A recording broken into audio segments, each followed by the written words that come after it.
As we gather here this week, we're looking at our fourth message in our series of That's Amore. We're talking specifically about in-laws, and today we want to do a little my in-law story, if you would, to kind of get a little perspective beyond the teaching team.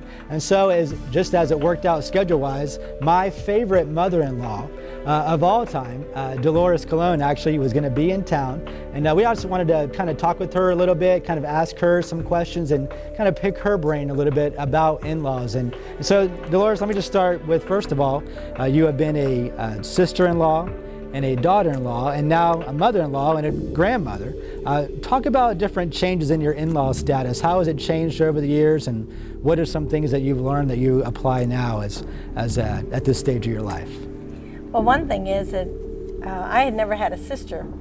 So when I was engaged to my husband, I had a sister and my sister-in-law, Anna, and she had wonderful influence on us and the way we established our home, the way we started raising our children when they came along, and the way we planned our marriage. There were just our wedding, so many things were just influenced by her.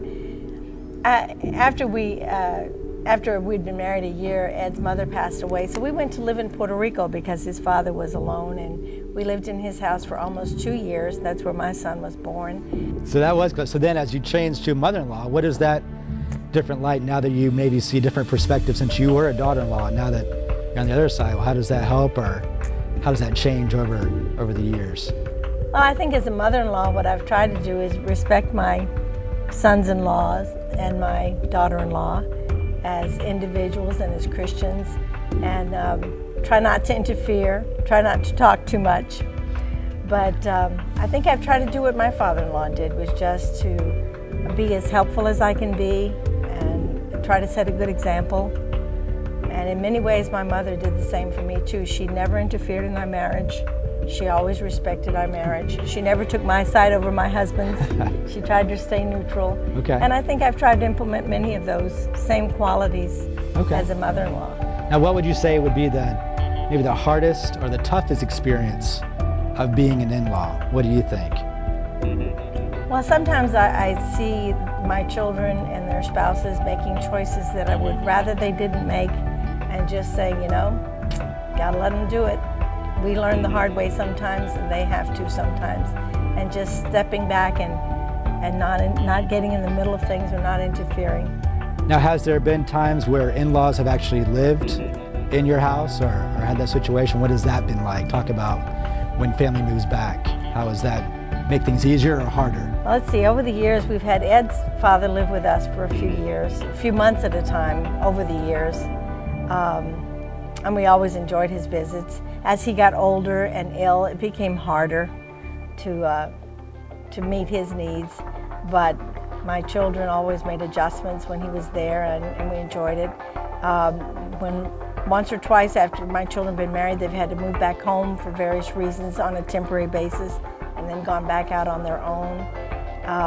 And now, after Katrina took my mother's house, and the Lord took her husband, and before that an accident took her mobility and independence, now she lives with us, and this is the 3rd year.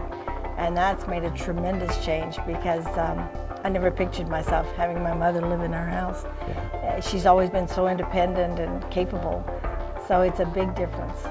What has been the most enjoyable part of being an in-law?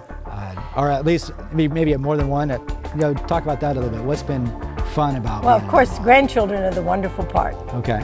Getting to watch the grandchildren and how they have qualities that we saw in our children or in the spouses of our children. Like my other son-in-law, I've known since he was in 6th grade. Seeing some of the same qualities that they have as they've grown up. Now, last question. Your favorite son-in-law is? Come on. The other one we'll never see the video. So your favorite son-in-law is? Jeremy Travis. Oh, no. Well, thanks so much for being a part of this. I appreciate it. Go on and send it back to our service. Again, this has been my in-law story with Dolores. Thanks.